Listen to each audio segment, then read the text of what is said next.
ಎಲ್ಲವನ್ನು ಸುಡುವಂತ ಶಕ್ತಿ ಸಾಮರ್ಥ್ಯ ಬುದ್ಧಿವಂತಿಕೆ ನನ್ನಲ್ಲುಂಟು. ನಿನ್ನನ್ನು ಸುಟ್ಟು ಬೂದಿ ಮಾಡುತ್ತಾನೆ ನಾನು. ನೀನು ಬರುವಾಗಲೇ ತಿಳ್ಕೊಳ್ಳೆ, ದೇವತೆಗಳಿಗೆ ಹೊರಮಾಡುವಂತಹ ದೇವತೆ ನೀನು ಅಗ್ನಿ. ನೀನು ಸರ್ವಶಕ್ತಿ ಉಳ್ಳವನಾಗೇ ಆಗಿದ್ದೀಯ, ಸರ್ವರನ್ನು ಸುಡುವಂತಹ ಸಾಮರ್ಥ್ಯ ಉಳ್ಳವನಾಗಿದ್ದೀಯ. ಆದರೂ ವಿಚಾರವನ್ನು ಹೇಳ್ತಾ ಇದ್ದೆ, ಏನದು ಕಾಡ್ತಾ ಇದೆ ಎಂದು ತಿರ್ಗ ಆ ತಿರುಗವನ್ನು ತೆಗೆದುಕೊಂಡು ಅಲೆಕ್ಷನಲ್ಲಿ ನಾನು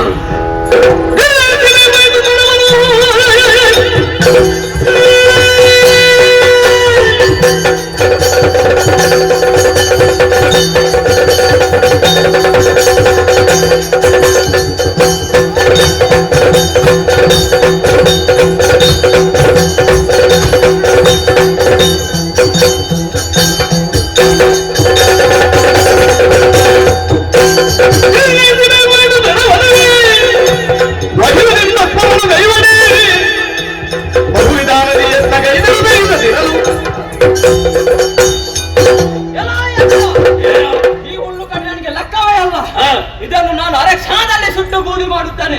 ಬೇಕಾದ್ರೆ ನೀನು ಕಣ್ಣಾಡಿ ನೋಡ್ತಾ ಇದ್ದೆ.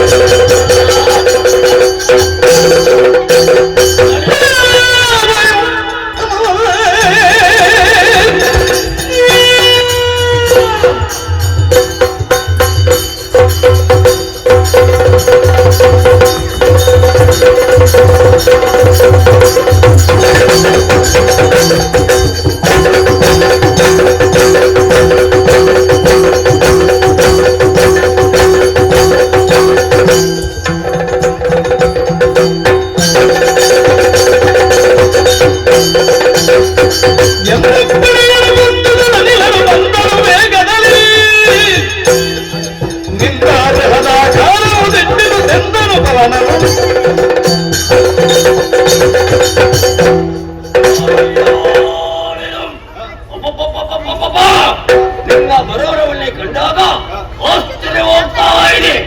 ಈ ಅಕ್ಷರ ಮುಂದೆ ಬಂದು ನಿಂತವ ನೀನು ಯಾರು ಸಕಲ ವಿಚಾರವನ್ನು ಹೇಳು.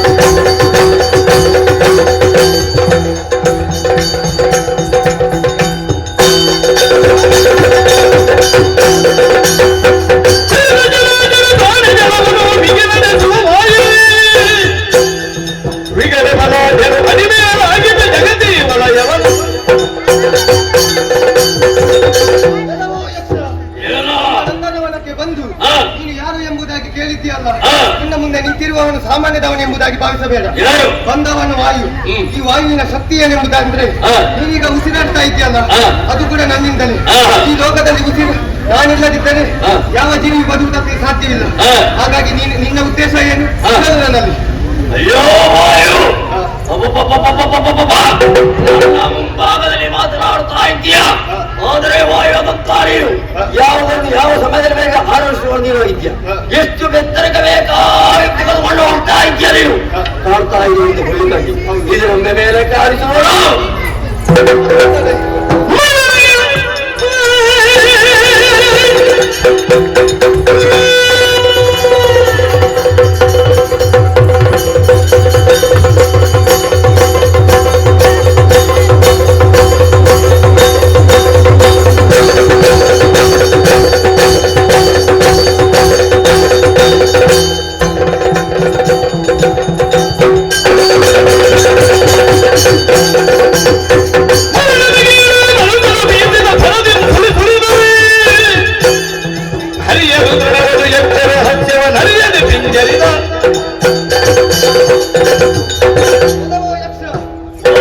ನನಗೆ ಲೆಕ್ಕವೇ ಅಲ್ಲ.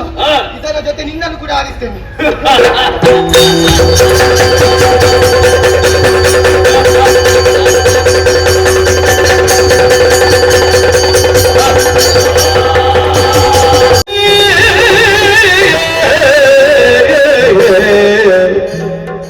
ದೂರದಿ ಕಂಡ ಕ್ಷಣದೊಳ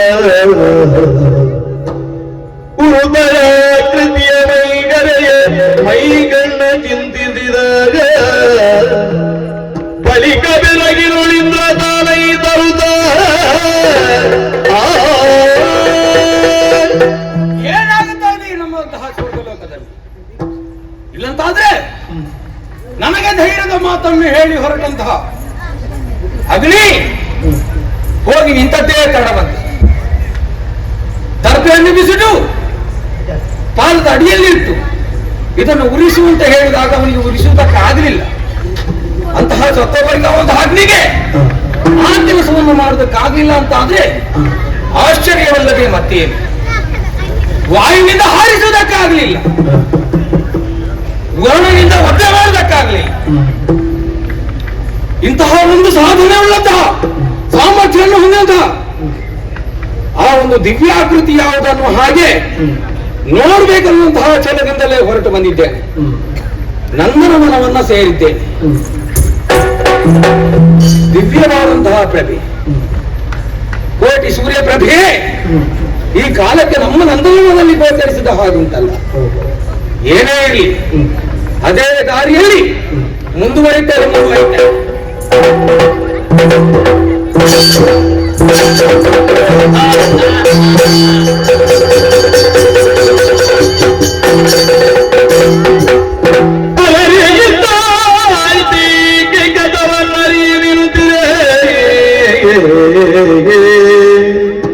ಅಯ್ಯಯ್ಯೋ, ನಭದ ನುಡಿಯ ಚರಿಸಿದಾಗಲೇ ಕೇಳು ಕೇಳೈನಾಗದಧಿಪತಿಯೇ ಅಲೆಯಿಂದಾಯ್ತಿಗೆ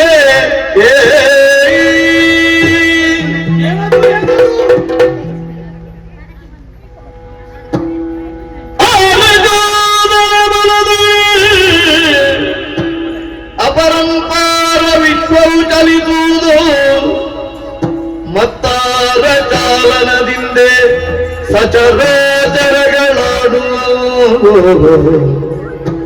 ಈ ನಗಜ್ಜವ ನರಿಯದಿ ಬಳಿ ಮೀರಿ ಮದಿಸಿದ ಸುರರ ಹರ್ಷವಿದಾರಣವು ಸಂಭವಿಸುವುದರಿವುದು ಶೀಘ್ರದೊಳಗಿರುವುದೇ.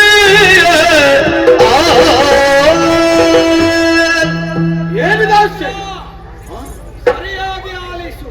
ಏನು ಈ ಅಪರಂಪಾರವಾದಂತಹ ಪ್ರಪಂಚ, ಗ್ರಹ ನಕ್ಷತ್ರಾದಿಗಳು ಯಾವ ಒಂದು ವಿಶಿಷ್ಟವಾದಂತಹ ಶಕ್ತಿಯ ಕಾರಣದಿಂದಾಗಿ ಸಂಚರಿಸುವ ಸ್ಥಿರವಾಗಿ ಉಳಿತಿದ್ದಾವೆ ಎನ್ನುವಂತಹ ರಹಸ್ಯವನ್ನು ಅರಿತುಕೊಳ್ಳುವಲ್ಲಿ ನೀನು ವಿಫಲನಾಗಿರುವೆ. ವರ್ತಿಸುತ್ತಿರುವಂತಹ ನಿಮಗೆ ಸದ್ಯೋ ಭವಿಷ್ಯದಲ್ಲಿ ತಕ್ಕ ಶಾಸ್ತಿಯಾಗುವುದಕ್ಕುಂಟು. ಎಚ್ಚರಿಕೆ ಬೆಳಗವಿ ಬಳಿಗದೆ ಧರಿಸುತ್ತ ಚಕ್ರನು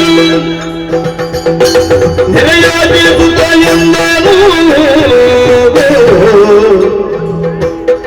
ಪರಮಶಕ್ತಿಯಾದಾಗೆ ಮರೆಯಾದುದೇಕೆ ನಾಮನವೆಂದ ಶೌರ್ಯ ಗಂಡಿ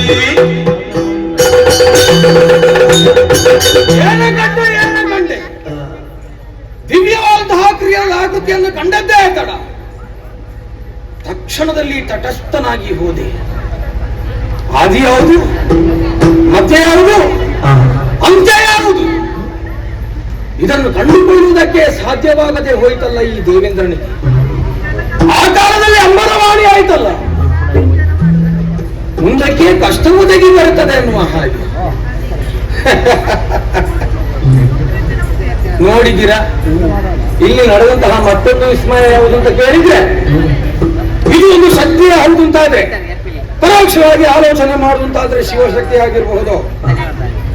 ಶಿವಶಕ್ತಿಯೇ ಹೌದು ಅಂತಾದ್ರೆ ನಮ್ಮನ್ನು ಕಂಡ ಕ್ಷಣದಲ್ಲಿ ಮಾಯವಾದದ್ದು ಯಾಕೆ? ಇದರಲ್ಲಿ ಅರ್ಥೈಸಿಕೊಳ್ಳುವುದಕ್ಕೆ ಸಾಧ್ಯವಾಗುತ್ತದೆ. ದೇವೇಂದ್ರನನ್ನ ಕಂಡು ಭಯಗೊಂಡು ಆ ಶಿವಶಕ್ತಿಯೇ ನಡೆದು ಹೋಯಿತು. ಆದಂತಹ ಘಟನೆ ಇಷ್ಟೇ. ಮತ್ತೊಂದು ವಿಚಾರವನ್ನ ಹೇಳ್ತಾನೆ, ಮುಂದಕ್ಕೆ ಕಷ್ಟ ಬರ್ತದೆ.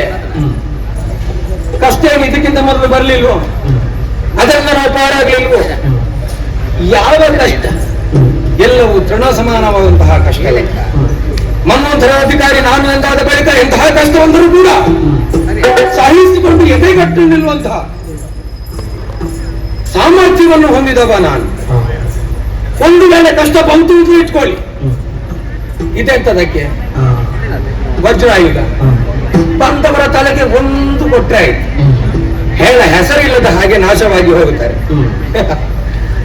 ಇಲ್ಲಿ ಆ ಒಂದು ಕಾಲ ಬಂದಾಗಲ್ಲ, ಅದು ಮತ್ತೆ ಆಲೋಚನೆ ಮಾಡ್ತೇನೆ. ಈಗ ಏನಿದ್ರು ಸುಖ ಜೀವನ ಸುಖದಲ್ಲೇ ಇರ್ತೇನೆ.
ಮಹಾಯಿಪುರ ಎಲ್ಲೆಲ್ಲೋ ಕಾಡಿನಲ್ಲಿ ಅಲೆದಾಡುತ್ತಿರುವಂತಹ ರಾಕ್ಷಸ ವೀರನನ್ನೆಲ್ಲ ಒಂದುಗೂಡಿಸಿ ಮತ್ತೊಮ್ಮೆ ರಾಕ್ಷಸ ಸಾಮ್ರಾಜ್ಯವನ್ನು ಕಟ್ಟಿದವರು.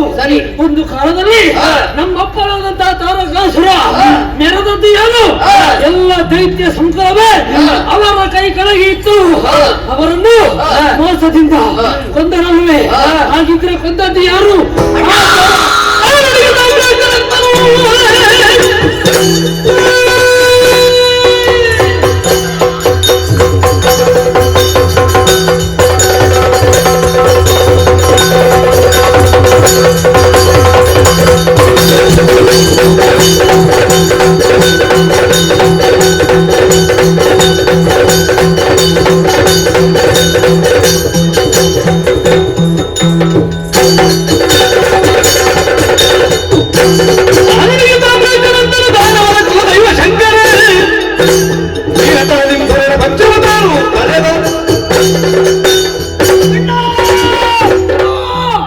ದಾನವ ಕುಲದೈವ ಯಾರೆಂಬ ಹಾಗೆ ಕೇಳಿದವಂತಾದ್ರೆ ಅದು ಪರಮೇಶ್ವರ. ಆದ್ರೆ ಆ ಪರಶಿವನೇ ನಮಗೆ ಅನ್ಯಾಯವನ್ನು ಮಾಡಿಬಿಟ್ಟನಲ್ವಾ? ಹೀನತನದಿ ಸುರರ ಪಕ್ಷವನ್ನು ಸೇರಿ ನಮ್ಮ ತಂದೆಯವರು ಮರಣಿಸುವಲ್ಲಿ ಕಾರಣೀಭೂತನಾದ ನಮ್ಮ ತಂದೆಯವರು ಮರಣವೇ ಇಲ್ಲದಂತಹ ವರವನ್ನು ಪಡೆದಿದ್ರು. ಶಿವಸುತನಿಂದ ಮರಣ. ಆದ್ರೆ ಯಾವತ್ತಿಗೂ ಶಿವನಿಗೆ ಸುತನಾಗುವುದಕ್ಕೆ ಸಾಧ್ಯವೇ ಇಲ್ಲ ಎಂಬಂತಹ ಕಾರಣದಿಂದಲೇ ಅಂತಹ ಯೋಚನೆಯನ್ನು ಮಾಡಿ ಅವರವನ್ನು ಪಡೆದಿದ್ರು. ಹೌದು. ಆದ್ರೆ ನೋಡಿದ್ಯಾ, ಎಲ್ಲವೂ ನಮ್ಮ ತಂದೆಯವರಿಗೆ ವಿರೋಧವಾಗಿಯೇ ಆಯಿತು. ಕಡೆಯಾಗೆ ಶಿವಸುತನಾದಂತಹ ಷಣ್ಮುಖನು ಜನಿಸಿದನು. ನನ್ನ ತಂದೆಯನ್ನು ಕೊಂದು ನಮ್ಮ ತಂದೆಯ ನಾಶವಾಗಿ ಹೋಯಿತು. ಅಂತಹ ಪರಶಿವನನ್ನು ನಾವು ಭಜಿಸಬೇಕಾ?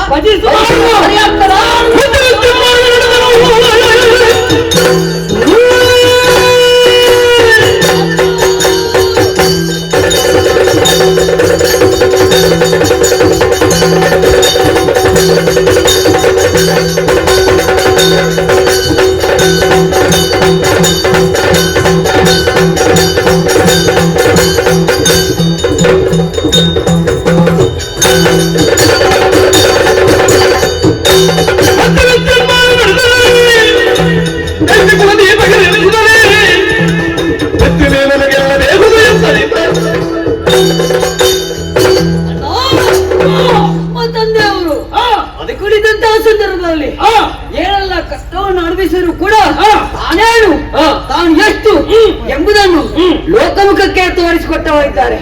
ಅವರ ಕೀರ್ತಿ ಉನ್ನತ ಮಟ್ಟಕ್ಕೆ ಏರಿದೆ. ಅವರ ಹೆಸರು ಕೇಳಿದ್ರೆ ಗಡಗಡನೆ ನಡುಗುತ್ತಾ ಇದ್ರು. ಹೌದು, ಅದಕ್ಕಿಂತ ಹೆಚ್ಚಿನಂತಹ ಕೀರ್ತಿ ನಾವು ಪಡೆಯಬೇಕು. ಅದಕ್ಕೆ ಏನಾದ್ರೂ ಸಾಧನೆಯನ್ನು ನಾವು ಮಾಡಲೇಬೇಕು. ಅದಕ್ಕಾಗಿ ಅವರು ಬೆಳೆಸಿದಂತ ಕೀರ್ತಿಯ ಗೋಪುರಕ್ಕೆ ಅರಸಪ್ರಿಯರಾಗಿರಬೇಕು ನಾವು. ಹೌದಲ್ವಾ? ಹೌದು ಸೋದರರೇ,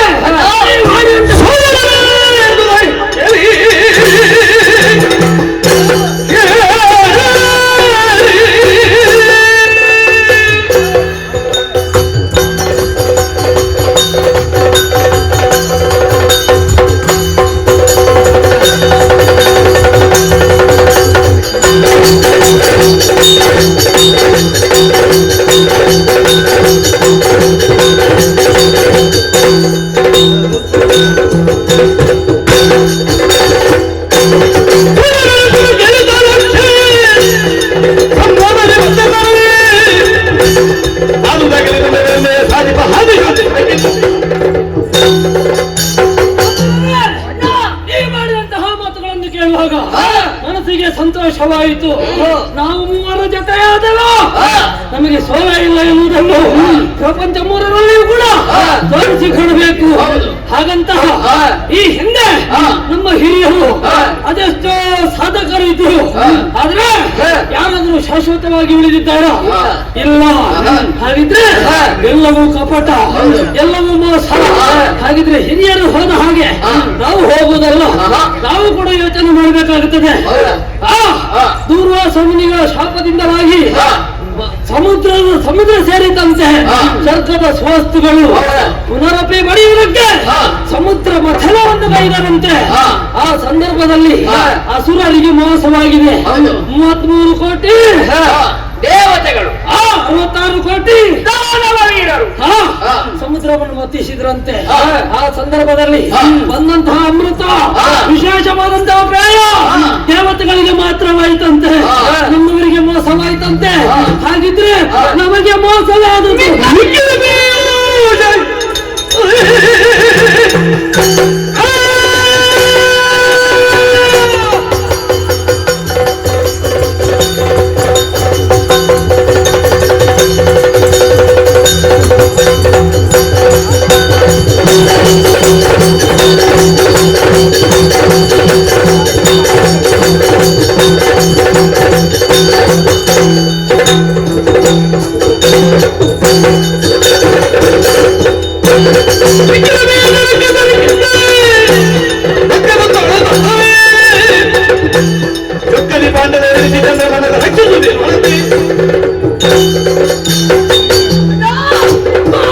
ನೀ ಭಾವಿಸಿದ್ದಿ ಎಲ್ಲಾ ಅಮೃತವನ್ನು ದೇವತೆಗಳೇ ಸ್ವೀಕರಿಸಿದ್ದಾರೆಂಬ ಹಾಗೆ.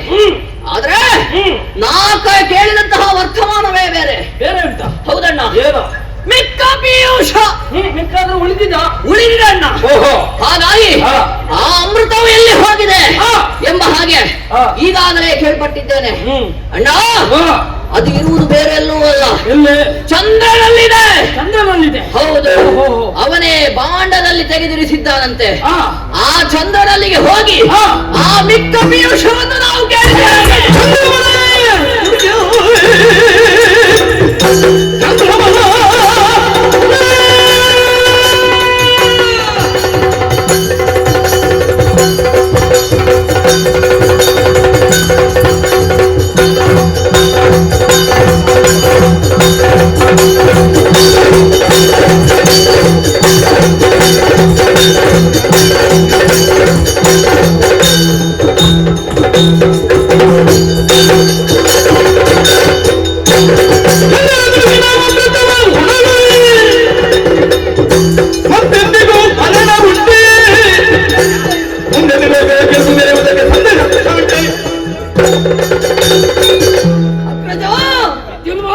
ಒಬ್ಬರಿಗೆ ಸಿಗದಂತ ಅಮೃತ ಈ ಹೊತ್ತಿಗೆ ಚಂದ್ರಲೋಕದಲ್ಲಿ ಚಂದ್ರನಲ್ಲಿ ಇದೆ ಎಂಬುದಾಗಿ ಹೇಳಿದ ವಿಷಯ ಗೊತ್ತಿರಲಿಲ್ಲ. ಹೌದು.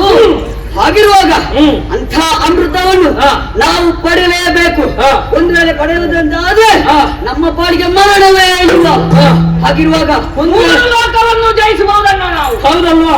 ಅವ ಪಡೆದಿದ್ರೆ ಏನು ಮಾಡು ಅಂತ ಕೇಳಿದ್ದೀನಿ ನಾನು. ಏನ್ ಮಾಡು ಮತ್ತೇನು ಇಲ್ಲ. ಮಾತಿನಲ್ಲಿ ಕೇಳುದು, ಕೇಳಿದಂತಹ ಮಾತನ್ನು ಒಪ್ಪದಿದ್ರೆ ಅವನಿಗೆ ತಕ್ಕಂತಹ ಶಿಕ್ಷೆಯನ್ನು ಕೊಟ್ಟು ಅಮೃತವನ್ನು ನಾವು ಪಡೆಯಬೇಕು.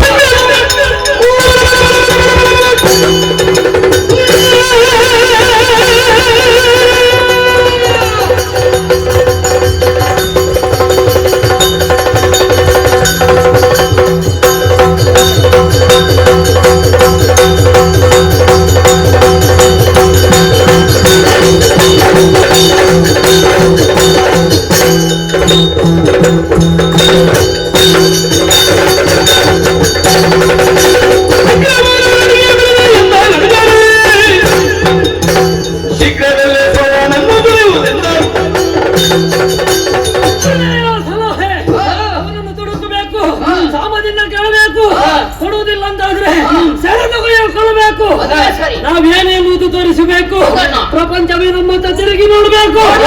ಆದ್ದರಿಂದ ಸೋಮ ಎಲ್ಲಿದ್ದಾನೆ? ಸೋಮ. ಹೌದೌದು, ಚಂದ್ರಲೋಕದಲ್ಲಿ. ಹಾಗಿದ್ರೆ ಅವನನ್ನು ತಡುಕಬೇಕಿದ್ರೆ ಈಗ ಚಂದ್ರಲೋಕಕ್ಕೆ ಹೋಗ್ಬೇಕು. ಎಲ್ಲಿಂದ ಹೋಗುದಿಲ್ಲ ಗೊತ್ತಾಗಬೇಕು.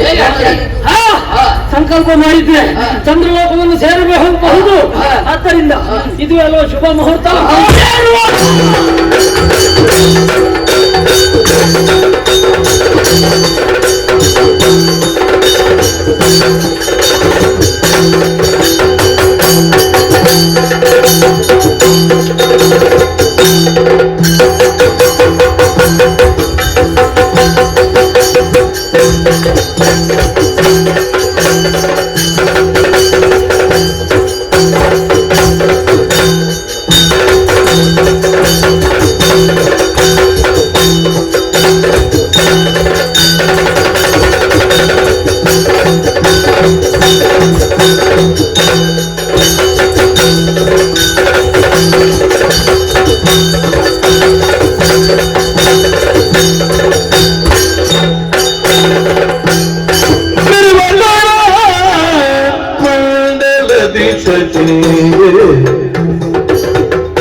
ಮೂಡಣ ಬೇಳೆಗೇರುತ್ತಾರೆ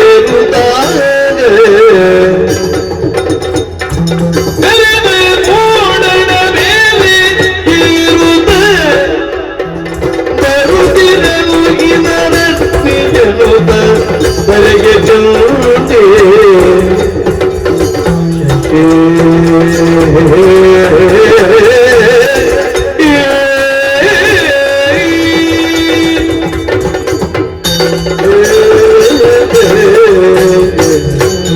ಜಯ ನಮೋ ಪರಮೇಶ್ವರ, ನೀನೇ ಕಾಪಾಡಬೇಕು ತಂದೆ, ನೀನೇ ಕಾಪಾಡಬೇಕು. ಲೋಕದಲ್ಲಿ ಬೆಳಕನ್ನು ಕಾಣಬೇಕಂತಾದ್ರೆ ಅದು ಸೂರ್ಯ ಚಂದ್ರನಿಂದ ಮಾತ್ರ ಸಾಧ್ಯ.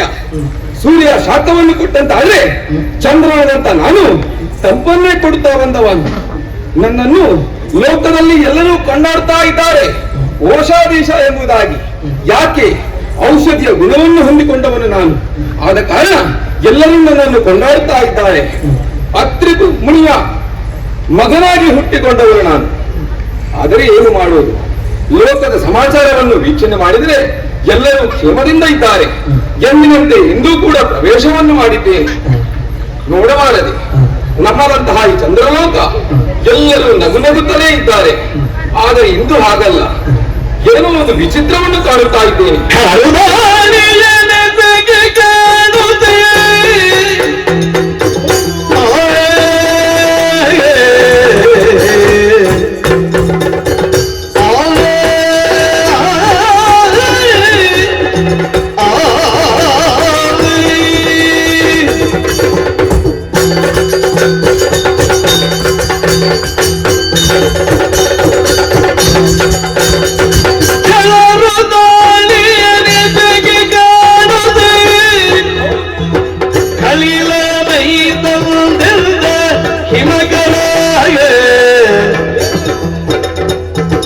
ನಿನಗೆ ತೊರೆದಿ ಚಂದ್ರಲೋಕವ ಉಳಿದರೇಕೆ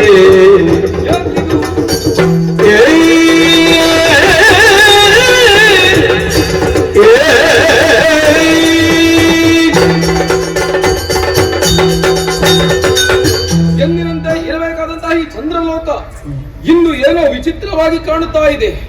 ಅಂದರೆ ಯಾರೋ ಮೂವರು ರಾಕ್ಷಸರು ನಮ್ಮದಾದಂತಹ ಈ ಚಂದ್ರಲೋಕಕ್ಕೆ ಬಂದಿದ್ದಾರೆ. ಇದುವರೆಗೆ ಬಾರದಂತಹ ರಾಕ್ಷಸರು ಇನ್ನು ಬಂದಿದ್ದಾರಂತ ಹೇಳಿದ್ರೆ ಏನೋ ಒಂದು ವಿಷಯ ಇರಬಹುದು. ತಡೆ ಮಾಡುವುದಲ್ಲ, ಅವರನ್ನು ಮುಂದೆ ನೋಡಬೇಕು. ಏನಾದ್ರೂ ಹೇಳಿದ್ರೆ ಅವರದ್ದು ಕೇಳಬೇಕು, ಮುಂದೆ ಹೋಗ್ತಾರೆ.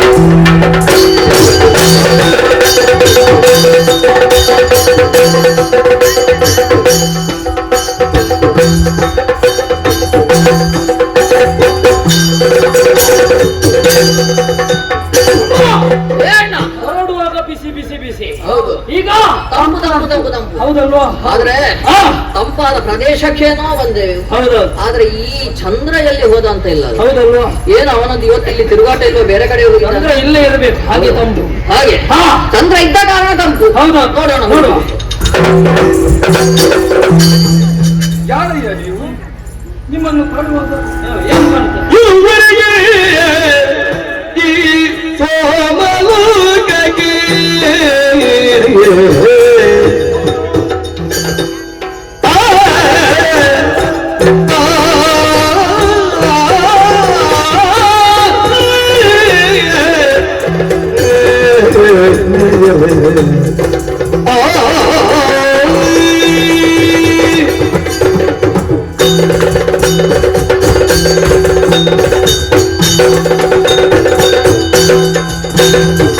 ಇದು ಮನೆಗೆ ಈ ಸೋಮಲೋಕಕ್ಕೆ ಮದನುಕರು ಕಾಲೂರದಿರಲಿ ಈ ವಿಧದಿ ಮುಟ್ಟಿದರೇಕೆ ಹೇಳುವುದು ವಿಧಿತವಾಗೆ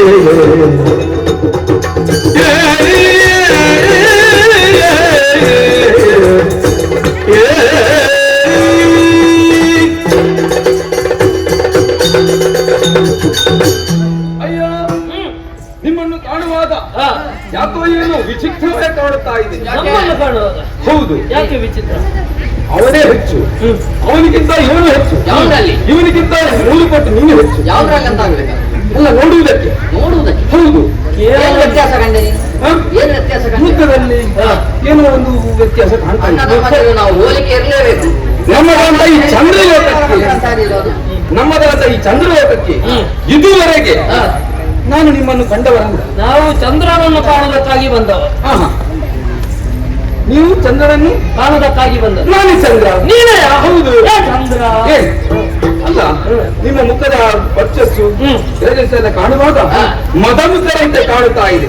ಮುಖದಲ್ಲಿ ವರ್ಚಸ್ಸಿದ್ರೆ ಮದಮುಖರ. ಹೌದು, ನಿಮ್ಮ ಮುಖದಲ್ಲೇ ಗೊತ್ತಾಗ್ತದೆ ಮದಮುಖರು ಎಂಬುದಾಗಿ. ಕೆಲವರಿಗೆ ಉಂಟು ಮದಮುಖ, ಹೇಗಂತ ಹೇಳಿದ್ರೆ ಕೆಲವು ಕ್ಷಣ ಮಾತ್ರ. ನಿಮ್ಮಲ್ಲಿ ಹಾಗಲ್ಲ, ಸಾಯುವ ತನಕ ನಿಮಗೆ ಮದಮುಖರೇ. ಹೌದಲ್ವಾ? ಹಾಗಂತ ಹೇಳಿ ನೀವು ಬಂದಿದ್ದೀರಿ, ನಿಮ್ಮನ್ನು ಬರಮಾಡಿದ್ದೇನೆ. ಆದರೆ ಯಾಕೆ ಈ ರೀತಿಯ ಬರ ಮಾಡುವಿಕೆ ಅಲ್ಲ, ನೀವು ಯಾಕೆ ಬಂದದ್ದು, ಏನು ತಂದದ್ದು ನನ್ನಲ್ಲಿ ಮಾತಾಡ್ಲಿಕ್ಕೆ ಉಂಟಾ, ಅಥವಾ ಚಂದ್ರಲೋಕದ ಅಧ್ಯಯನವನ್ನು ಮಾಡುವುದಕ್ಕೆ ಬಂದ್ರ? ಅದನ್ನು ಹೇಳುವಾಗ ನನ್ನಲ್ಲಿ ಅಧ್ಯಯನ ಮಾಡುವುದಕ್ಕಾಗಿ ಬಂದ. ಮತ್ತೆ ಅಲ್ಲ, ಮತ್ತೆ ನಿನ್ನಲ್ಲೇ ಸ್ವಲ್ಪ ವಿಷಯ ನನ್ನಲ್ಲಿ ಅದಕ್ಕೆ ಬೀದರು ತಾರಕಾಚರು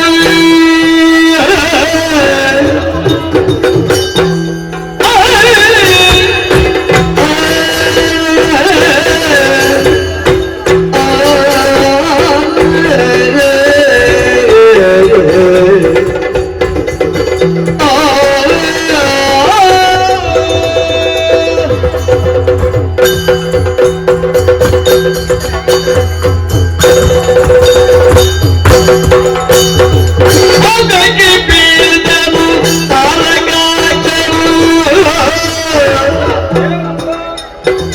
ವಿಧುವೆಗೆ ನಿನ್ನ ರಕ್ಷಣೆಗೆ ಒದಗಿರುವ ಹೃದಯವನ್ನು ನೀಡಲಿ ಮೊದಲು ನನಗೆ, ಒದಗಿರುವ ಹೃದಯವನ್ನು ನೀಡಲಿ ಮೊದಲು ನಮಗೆ.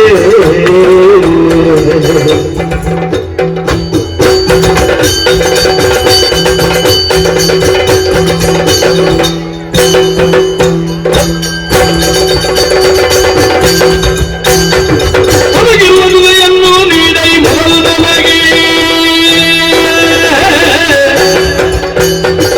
ಅದಕ್ಕೆ ಬೆದರು ತಾರಕಾಚರು ವಿಧುವೆಗೆಳೈ ನಿನ್ನ ರಕ್ಷಣೆ, ಒದಗಿರುವುದನ್ನು ನೀಡೈ ಮೊದಲು ನಮಗೆ.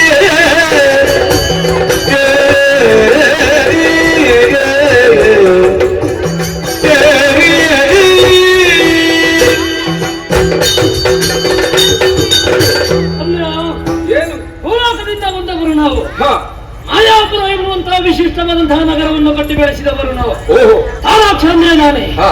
ತಾಮ್ರಾಕ್ಷ ಅಂದ್ರೆ ಇವನೇ, ವಿದ್ಯುನ್ಮಾಲೆ ಅಂದ್ರೆ ಇವನೇ. ಹಾ. ನಾವು ಮೂವರು ಹಾ. ಅಣ್ಣ ತಮ್ಮಂದಿರಾಗಿದ್ದೇವೆ. ಜೀವನದಲ್ಲಿ ಏನಾದರೂ ಒಂದು ಸಾಧಿಸಬೇಕೆನ್ನುವಂತಹ ಉದ್ದೇಶದಿಂದಲೇ ಇಲ್ಲಿವರೆಗೆ ಬಂದದ್ದು ನಾನು. ಏನು ಅಲ್ಲಿ ಸಾಧಿಸಲಿಕ್ಕಾಗಿ? ಇಲ್ಲಿ ಬಂದೇ ಸಾಧಿಸಬೇಕು. ಆದ್ದರಿಂದ ವಿಶಿಷ್ಟವಾದ್ದು ನಿಮ್ಮಲ್ಲಿ ಉಂಟು ಎನ್ನುವುದನ್ನು ತಿಳಿದ ಇಲ್ಲಿವರೆಗೆ ಬಂದಿದ್ದೇವೆ. ಅದುವೇ ಸಾಧನೆಯ ಮೂಲ. ನಿನ್ನಿಂದಲೇ ಪ್ರಾರಂಭವಾಗಬೇಕು ನಮ್ಮ ಸಾಧನೆ. ಅದಕ್ಕಾಗಿ ಸಮುದ್ರ ಮಥನ ಕಾಲದಲ್ಲಿ ಹುಟ್ಟಿದಂತಹ ಅಮೃತ ಹೆಚ್ಚಿಗೆ ಉಳಿದದ್ದು ನಿನ್ನಲ್ಲಿ ಉಂಟು ಎನ್ನುವುದು ಸ್ವಲ್ಪ ಉಳಿದಿದೆ. ಸ್ವಲ್ಪ ಉಳಿದಿದೆ. ಹೌದು. ಕಡೆಯಲ್ಲಿ ಹೇಳುವಾಗ ಅದು ಬೇರೆ ಆಗ್ತದೆ. ಹೌದಾ? ಸ್ವಲ್ಪ ಉಳಿದದ್ದನ್ನು ನಮಗೆ ಕೊಡಬೇಕು. ಈ ಮೊದಲು ಕೊಟ್ಟೆ ಅಂತ ಆದ್ರೆ ನಿಮ್ಗೆ ಏನಾಗಲಿಕ್ಕಿಲ್ಲ. ನಾವು ಅದನ್ನು ಹಿಡ್ಕೊಂಡು ಸೀಕ್ರೆ ಹೋಗ್ತೇವೆ. ಏನಿದೆ? ಭ್ರಮೆ ನಿಮಗೆ ಏನಿದಿ ಭ್ರಮೆ ನಿಮಗೆ ಸುದಯನು ನಾನು ನೀಡುವ ಬಗೆಯನೆಂತೆಯೇ ಏನು ಭ್ರಮೆಗಳು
ಭ್ರಮೆಗೆ ಒಳಗಾಗಿ ನೀವು ಮಾತಾಡ್ತಾ ಇದ್ದೀರಿ. ಯಾಕೆ? ಇಲ್ಲಂತ ಅದೇ ಸ್ವಲ್ಪ ಆಲೋಚನೆ ಮಾಡಬೇಕಿತ್ತು. ಹಾ.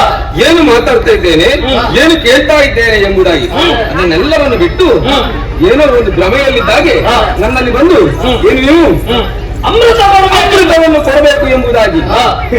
ಅಮೃತವನ್ನು ಕೊಡುವುದಲ್ಲ, ನಾನು ಕೊಡುವುದು ನನಗೆ ಅಧಿಕಾರ ಇಲ್ಲ. ಆದ್ರೆ ನಿಮಗೆ ಕುಡಿಯುವಂತ ಅಧಿಕಾರ ನಿಮಗೂ ಇಲ್ಲ. ಯಾಕಿಲ್ಲ? ಯಾಕಂತ ಹೇಳಿದ್ರೆ ದಾನವರಂದ್ರೆ ಏನು? ದುಷ್ಟತನವನ್ನೇ ಮಾಡುವವರು, ಹೌದಲ್ವಾ? ಅನ್ಯಾಯ ಅನಾಚಾರಗಳನ್ನೇ ಮಾಡುವಂತಹ ನಿಮಗೆ ಕುಡಿಯುವಂತಹ ಯೋಗ್ಯತೆ ಇಲ್ಲ. ಅಮೃತ ಪಡೆಯುವ ಗೊತ್ತಿರುವ ನಿಮಗೆ ಸಮುದ್ರ ಮಥನದ ಕಾಲದಲ್ಲಿ ದುಷ್ಟರು ಎನ್ನುವ ಹಾಗೆ. ಹಾಗಾಗಿ ಇದನ್ನು ಪಡಿಬೇಕಾದದ್ದು ಯಾರು? ದೇವತೆಗಳು ಮಾತ್ರ, ಹೌದಲ್ವಾ? ಅದಕ್ಕಾಗಿ ಹೇಳ್ತಾ ಇದ್ದೇನೆ, ನಿಮಗೆ ಅಮೃತ ಕೊಡ್ಲಿಕ್ಕೆ ಆಗುದಿಲ್ಲ. ಅದರ ಹಿಂದೆ ಶ್ರಮ ನಮ್ಮದ್ದು ಇದೆ. ಏನದು? ಮತ್ತೆ ರಕ್ಕಸನಲ್ಲಿ ಇಲ್ಲದಿದ್ರೆ ಸಮುದ್ರ ಮಥನ ಆಗ್ತಾ ಇತ್ತ. ನಮ್ಮಂತೆ ಇದ್ದದ್ದು. ಏನೇ ಆಗಲಿ ನಿಮಗೆ ಅಮೃತವನ್ನು ಕುಡಿಯುವಂತಹ ಯೋಗ್ಯ ಇಲ್ಲ. ಹಾಗಾಗಿ ಹೇಳ್ತಾ ಇದ್ದೇನೆ, ಅಮೃತವನ್ನು ಕೇಳಬೇಡಿ, ಹೋಗಿರಲಿ.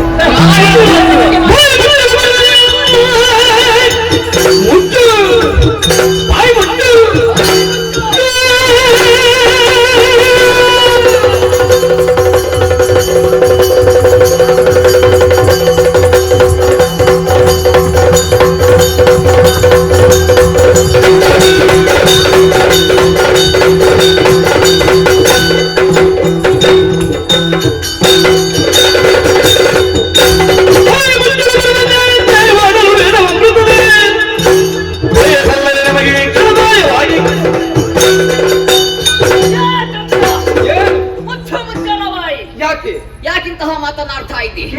ನ್ಯಾಯ ಅನ್ಯಾಯದ ಕುರಿತಾಗಿ ನಮ್ಮಲ್ಲಿ ವಿಮರ್ಶೆ ಮಾಡ್ತಾ ಇದ್ದೀಯಾ? ಇದಕ್ಕಿಂತ ಮೊದಲು ಎಷ್ಟು ಅನ್ಯಾಯವನ್ನು ಅನುಭವಿಸಿದ್ದೇವೆಂದು ಅಣ್ಣ ತಮ್ಮಂದಿರಂತಹ ನಮಗೆ ಗೊತ್ತು.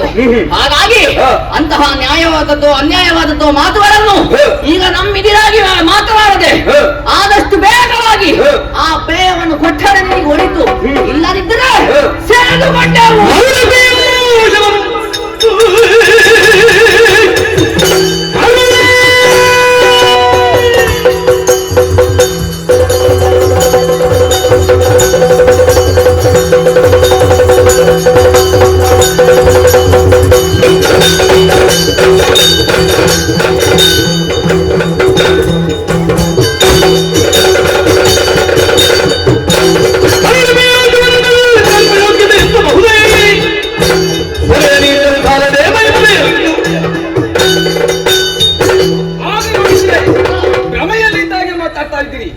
ಈಗ ನೋಡಿದ್ರೆ ಮರುಳರಂತೆ ಮಾತಾಡ್ತಾ ಇದ್ದೀರಿ. ನಿಮಗೆ ಅಮೃತವೇ ಬೇಕು ಅಂತ ಆದ್ರೆ ನಾನು ಕೊಡಬಹುದು, ಆದ್ರೆ ಕುಡಿಯುವಂತಹ ಯೋಗ ನಿಮ್ಮಲ್ಲಿ ಇಲ್ಲ ಅಂತ ಹೇಳಿದೆ. ಆದ್ರೆ ಏನ್ ಮಾಡುವುದು? ನಿಮಗೆ ಕುಡಿಬೇಕೆಂಬುದನ್ನಿದ್ರೆ ಇದಲ್ಲ, ಅಮೃತ ಅಲ್ಲ, ಸುರೇ ಉಂಟು. ಆ ಸುರೇಯನ್ನು ಕುಡಿಯುವುದು ಮತ್ತೆ ಅಮೃತ ಕೊಡು. ನಿಮಗೆ ಸುರೇ ಕುಡಿಬಹುದಲ್ಲ? ಸುರೇ ಕುಡಿಬಹುದು, ಅದು ಬೇಕಾದ್ರೆ ನಮ್ಮ ಭೂಲೋಕದಲ್ಲೂ ಸಿಗ್ತದೆ. ಆದ್ರೆ ಅದನ್ನು ಕುಡಿದ್ರೆ ನಮಗೆ ಮರಣ ತಪ್ಪಿದ್ದಲ್ಲ. ನೀವು ಸಾಯ್ಬೇಕಂತಲೇ ಹೇಳಿದಲ್ಲ ನಾನು. ಹೌದು, ಕೊಲ್ಲಿಕ್ಕೆ ನೀನ ಜನ. ಅದಕ್ಕಾಗಿ ಹೇಳ್ತಾ ಇದ್ದೇನೆ, ಒಳ್ಳೆಯ ಮಾತ್ರ ಹೇಳ್ತಾ ಇದ್ದೇನೆ. ಅಮೃತವನ್ನು ಬಿಟ್ಟು ನೀವು ಹೋದ್ರೆ ಬೇರೆ ಏನು ಬೇಕಿದ್ರೆ ಕೊಡ್ತೇನೆ.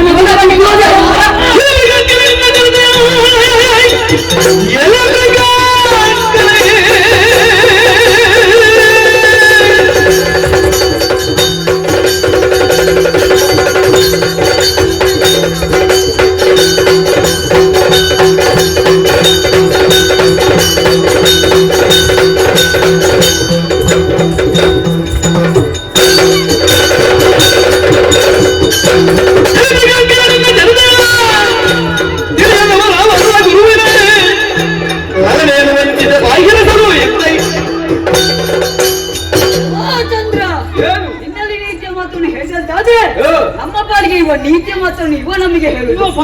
ಹೌದು, ಇವನ ವಿಚಾರ ಯಾರಿಗೆ ಗೊತ್ತಿಲ್ಲ ಬಿಡು. ನಿನ್ನ ಪಾಲಿಗೆ ಕಳಿಸಿಕೊಂಡಂತಹ ಗುರುಗ ಪತ್ನಿಯನ್ನೇ ಬಳಸಿ ಶಾಪಕ್ಕೆ ಒಳಗಾದವನು. ತಪ್ಪು ತಪ್ಪು ತಪ್ಪು. ಯಾಕೆ? ಯಾವತ್ತೂ ನೋಡಕೂಡದು. ನೀನು ಮಾಡಿದ್ದ ಕಾರಣದಿಂದಾಗಿ ನಿನ್ನ ಪಾಲಿಗೆ ಶಾಪ ಸಿಕ್ಕಿದ್ದು. ನಾನೆಲ್ಲ ಮಾಡಿದ್ದು ಯಾರಿರುತ್ತೆ? ಅವಳೇ ನನ್ನ ಆಕರ್ಷಣೆಗೆ ಒಳಗಾಗಿ ನನ್ನನ್ನು ಸೇರಿಸಿಕೊಂಡು. ಆದ್ರೆ ಶಾಪ ಸಿಕ್ಕಿದಲ್ಲ ನಿಂಗೆ. ಹಾಗೆ ಮತ್ತೆ ಕಲಿಸ್ತದಂತಾದ್ರೆ ತಪ್ಪು ನಮ್ಮದೇ. ಮತ್ತೆ ಹಾಗಿರುವಾಗ ಇವತ್ತು ನೀನು ನಮಗೆ ಪಾಠ ಹೇಳುದಾ? ಪಾಠ ಹೇಳಬೇಕಾಗಿಲ್ಲ. ಮರ್ಯಾದೆಲ್ಲ ಅಮೃತವನ್ನು ಕೊಡ್ತೀಯಾ? ಇಲ್ಲ. ಕೊಡ್ತೀಯಾ? ಇಲ್ಲ.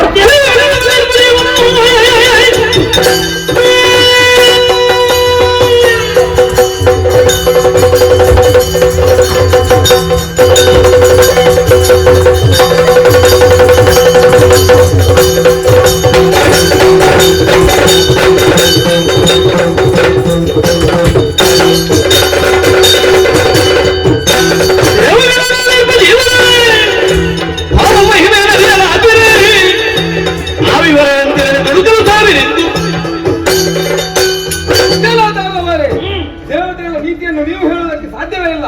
ಅಂತಹ ನೀತಿಯನ್ನು ಹೇಳುವುದಕ್ಕೆ ನಿಮ್ಮಿಂದ ಸಾಧ್ಯವೇ ಇಲ್ಲ.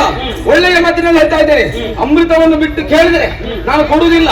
ನಿಮಗೆ ಹೇಳಿದ ಒಂದೇ ಮಾತು, ಸಾಯುವಂತಹ ಆ ಒಂದು ಚಟ ಉಂಟಿದ್ದಾದ್ರೆ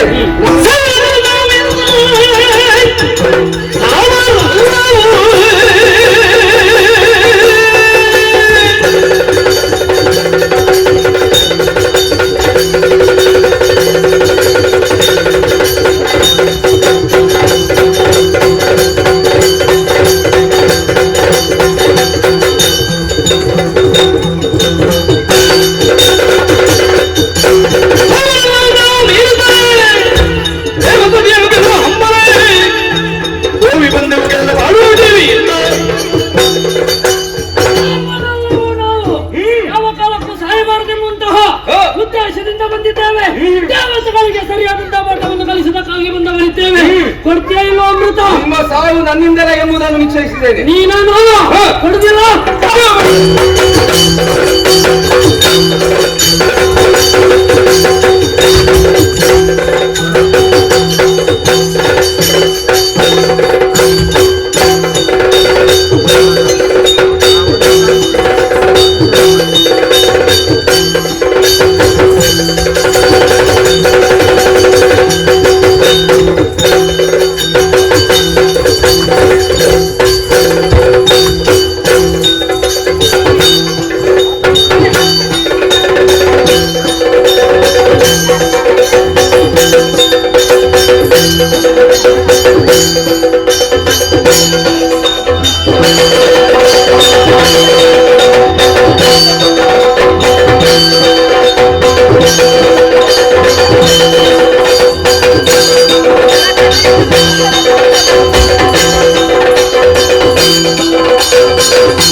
ತತ್ವ ಕುಂದಿದ ಅಡಿಗಡಿಗೆ ಶೀತಾಂಶು ಚಿಂತಿಸಿ ತನ್ನೊಳಗೆ ಬಳಿಕ ಕಡುಮಧಾಸರು ಹೃದಯ ತಾಂಡವ ಪಡೆವ ಮುನ್ನವೇ ಮೈಗರಿವಿನಿಂದುಡುಪತಿಯು ಧಾವಿಸಿದ ಗುಪ್ತದಿ ಮೃಡನಿಗದಿಯು ದಡಿಗ ಬಂದಾಗುತ್ತೆ ಶಶಿಗಳು ತೊಡಗಿ ಬೆಳೆಸಲು ಸತ್ವಗೂರಿ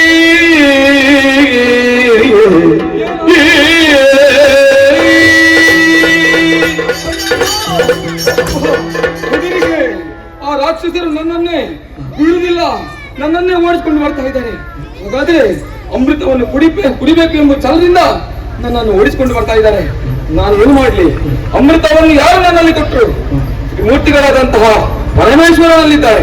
ಹಾಗಾದ್ರೆ ನನ್ನ ಕಷ್ಟವನ್ನು ಪರಮೇಶ್ವರನಲ್ಲಿ ಹೇಳಬೇಕು.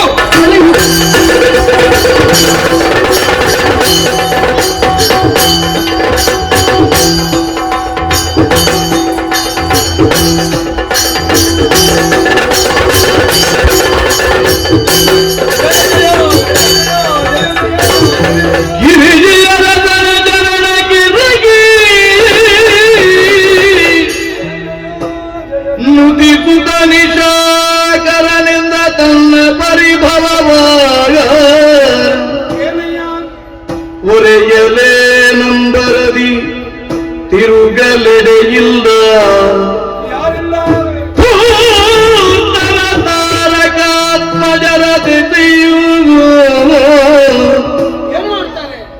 ಗಿರಿಜಯರ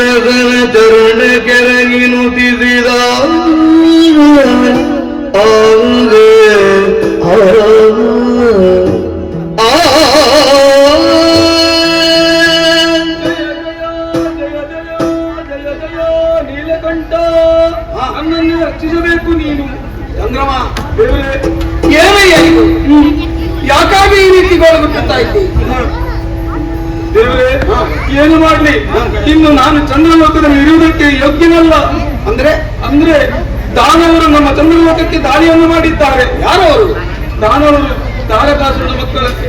ಹೌದಯ್ಯ ದೇವರೇ, ನನ್ನಲ್ಲಿರುವಂತಹ ಅಮೃತವನ್ನ ಹೊಡೆಯುವುದಕ್ಕಾಗಿ ಕುಡಿಯುವುದಕ್ಕಾಗಿ ನನ್ನ ಚಂದ್ರಲೋಕಕ್ಕೆ ಬಂದು ನನ್ನನ್ನೇ ಹೊಡೆಯುವುದಕ್ಕೆ ಮುಂದಾದರು. ದೇವರೇ, ಇದಕ್ಕೆ ನೀವೇ ಒಂದು ಪರಿಹಾರ ಕೊಡಬೇಕು. ಚಂದ್ರ ನೊಂದೆಯ ನೊಂದೆಯ ನೊಂದೆಯ ಸಂತವಿಸುವುದಾದ ಬಲನುಂಡೆಯ ಚಂದ್ರಮಣಿ ಚಿಂತಿಯನು ದೊರೆಬೋದೆ ನೀನು.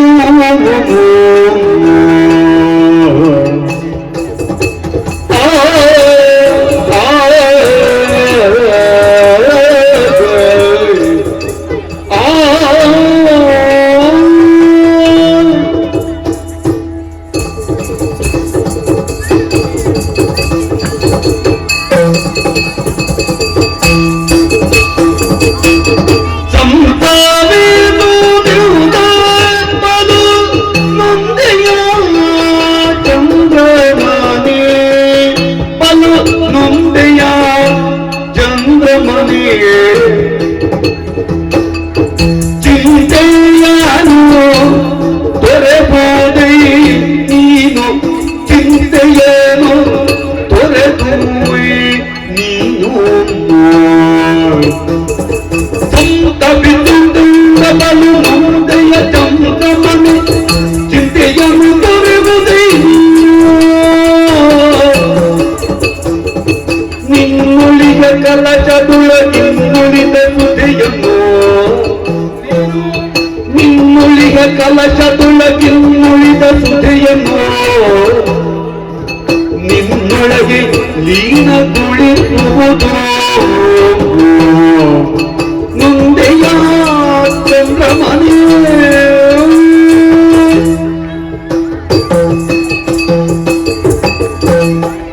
ಚಂದ್ರಮಾನ್ ದೇವರೇ, ನೀನಾಡಿದ ಮಾತುಗಳಲ್ಲಿ ನೀನೆಷ್ಟು ಭೀತನಾಗಿದ್ದಿ ಎನ್ನುವುದು ಅರ್ಥವಾಗುತ್ತದೆ.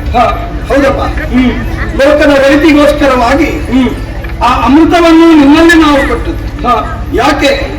ಲೋಕದ ಮೇಲೆ ನೀನು ಬೆಳಕನ್ನು ಬೀರುವವನಾದ್ದರಿಂದ ಅಮೃತ ಪ್ರಭಾವದಿಂದ ಸಂರಚಿತವಾದಂತಹ ನಿನ್ನ ಬೆಳಕು ಲೋಕದಲ್ಲಿರುವಂತಹ ಸಸ್ಯರಾಜಿಗಳಲ್ಲಿ ಅಮೃತಪ್ರಾಯವಾಗಿ ವೃಷದ ರೂಪದಿಂದ ಹೋಗಿ ಬರಲಿ ಎನ್ನುವುದು ನಿಜ. ಅದಕ್ಕಿಂದು ಕುತ್ತು ಬಂದಿದೆ ಎಂದಾದರೆ ಭಯಪಡಬೇಡ. ನಿನ್ನಲ್ಲಿರುವಂತಹ ಕಲಶದಲ್ಲಿ ಇನ್ನು ಉಳಿದಿರುವಂತಹ ಅಮೃತವನ್ನು ನೀನೇ ನಿನ್ನ ಒಳಗೆ ಲೀನಗೊಳಿಸಿಕೊಂಡೆ ಎಂದಾದರೆ ಆ ರೀತಿಯಲ್ಲಿಯೂ ನಮ್ಮದಾದಂತಹ ಉದ್ದೇಶ ಈಡೇರುತ್ತದೆ. ಯೋಚಿಸಬೇಕಾದ್ದಿಲ್ಲ.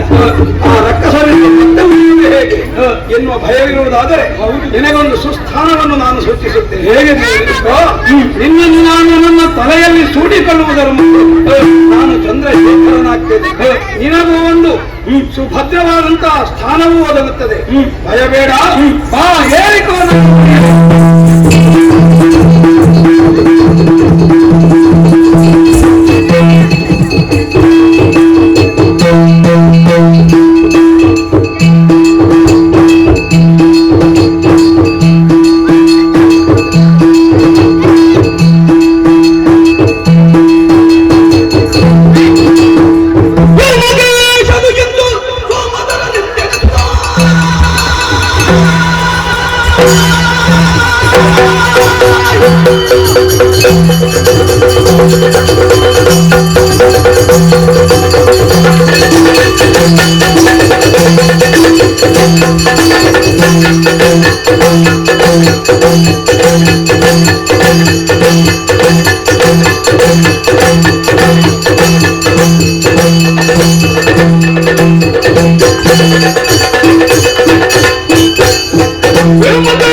ಅಮೃತವನ್ನು ಪಡೆಯಬೇಕೆನ್ನುವ ಹಾಗೆ ಚಂದ್ರನನ್ನು ಓಡಿಸಿಕೊಂಡು ಬಂದೆ ಮುಂತಾದ ಅಂದ್ರೆ ಚಂದ್ರ ಕಾಣದಂತೆ ಮಾಯವಾದನು ಎಲ್ಲಿ ಹೋದರೆ ಎನ್ನುವ ಹಾಗೆ ನೋಡಿದೆ ಅಂತಾದ್ರೆ ದೊಡ್ಡದಾದ ಗಿರಿಯನ್ನು ಕಾಣ್ತಾ ಇದೆ. ಓ ಇದು ಬಹುಶಃ ಕೈಲಾಸ ಗಿರಿಯೇ ಕಾಣುತ್ತದೆ. ಕೈಲಾಸಕ್ಕೆ ಹೋಗಿದ್ದಾನೆ ಬಹುಶಃ ಶಿವನಲ್ಲಿಗೆ. ಇನ್ನು ಹೋಗುವುದಲ್ಲ ಅಮೃತ ಸಿಗಲಿಲ್ಲ ಏನು ಮಾಡೋಣ ಎಂಬ ಹಾಗೆ ಯೋಚನೆ ಮಾಡಿದೆ ಅಂತಾದ್ರೆ ನಮ್ಮ ಪೂರ್ವಜರು ಮಾಡಿದ್ದಾನೆ ಅಮೋಘವಾದಂತಹ ವರಗಳಿಂದ ಅವರು ಏನು ನಮ್ಮನ್ನು ತೋರಿಸಿಕೊಟ್ಟಿದ್ದಾರೆ. ನಮಗೆ ಈಗ ಆಗಬೇಕಾಗ್ತದೆ ಅಮೃತ ಸಿಗುವುದಿಲ್ಲ ಅಂತ ಆದ್ರೂ ಕೂಡ ನಾವೇನು ತೋರಿಸಬೇಕಿದ್ರೆ ವರಬಲ. ಆದ್ದರಿಂದ ಘೋರವಾದಂತಹ ಕಾರಣವನ್ನು ಸಾರೋಣ.